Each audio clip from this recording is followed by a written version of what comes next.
Hello guys, আসসালামু আলাইকুম। আমি আবদুল্লাহ বলছি সৌদি আরব মক্কা শহর থেকে। আমি যে এখন এই জায়গাটায় দাঁড়িয়ে আছি, এই জায়গাটার নাম হচ্ছে গোসালা তুর্কি মসজিদ। এর একটু আগেই হচ্ছে তোমার জাবেলে নূর, যেখানে নবী করিম সাল্লাল্লাহু আলাইহি সাল্লামকে আল্লাহর তরফ থেকে কোরআন নাজিল করেছিলেন। সেই পাহাড়ের কাছাকাছি আমি এখন দাঁড়িয়ে আছি বন্ধুরা। আর একটু আগেই গেলে সেটা দেখতে পাবো হয়তো। তাই আমার সকল ফ্রেন্ডদের জানাই আন্তরিক প্রীতি, শুভেচ্ছা ও ভালোবাসা। এই যে পাহাড়টা দেখতে পাচ্ছ, পৃথিবীতে আল্লাহ তাআলা এমন যে জিনিস সৃষ্টি করেছে যেটা মানুষ কোনোদিনই করতে পারতো না। তাই আল্লাহ তাআলা নিজেই সৃষ্টি করেছে এই পৃথিবীকে। সমস্ত জিনিসই আল্লাহর নিয়ামত ছাড়া কোনো কিছুই হয়নি।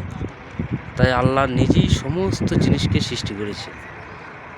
আর এই মক্কা শহরের এই যে খুব বড় বড় বিল্ডিং বন্ধুরা, যেটা মাল্টিপ্লেক্স বিল্ডিং বলা হয়, আর যেটা হচ্ছে আমরা এখন মাত্র 5 কিলোমিটার থেকে 4 কিলোমিটার দূরে দাঁড়িয়ে আছি, যেটা আমাদের ক্লক টাওয়ার বলা হয়। ওই তো ক্লক টাওয়ারের চাঁদ দেখা যাচ্ছে হয়তো বন্ধুরা, তুমি দেখতে পাচ্ছ সব কিছুই। আর এইটা হচ্ছে গোসালা।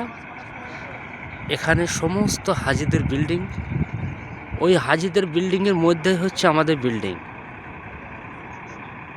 আমাদের বিল্ডিংয়ের নাম হচ্ছে মারজান আল ফাইজাল। আমরা যে বিল্ডিংটা থাকি ওই বিল্ডিংটার নাম। তাই বন্ধুদের জানাই আন্তরিক প্রীতি, শুভেচ্ছা, ভালোবাসা, অভিনন্দন।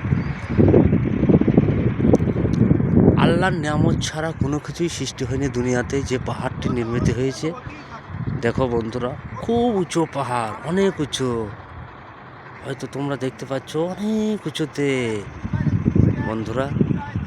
আসসালামু আলাইকুম ওয়া রাহমাতুল্লাহি ওয়া বারাকাতুহু।